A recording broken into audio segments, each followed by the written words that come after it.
Les recherches ont cessé à la tombée de la nuit, mais elles reprendront demain. Toujours pas de traces d'Enzo, 2 ans disparu depuis hier après-midi. En Haute-Marne, le petit garçon a échappé à la vigilance de sa mère, là où elle travaillait. En direct d'Aréville, les chanteurs, on retrouve Tiffany Oswald. Tiffany, quelles sont les pistes privilégiées par les enquêteurs et quels sont les moyens déployés ?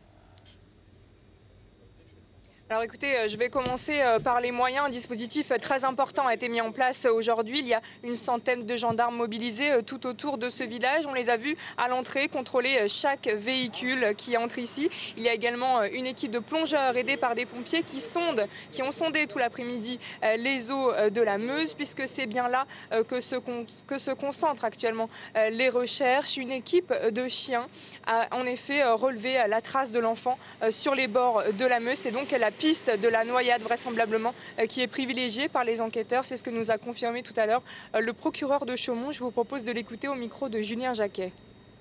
On a de fortes inquiétudes sur une éventuelle chute de l'enfant dans la rivière. C'est une des hypothèses qu'on exploite le plus, bien évidemment. Pour autant, ce qui est important de noter, c'est que les autres hypothèses ne sont pas abandonnées, bien évidemment.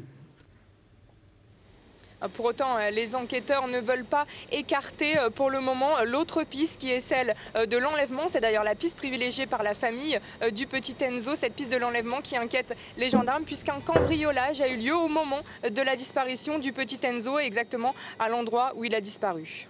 En direct de la Haute-Marne, Tiffany Oswald avec Cédric Weber ce soir.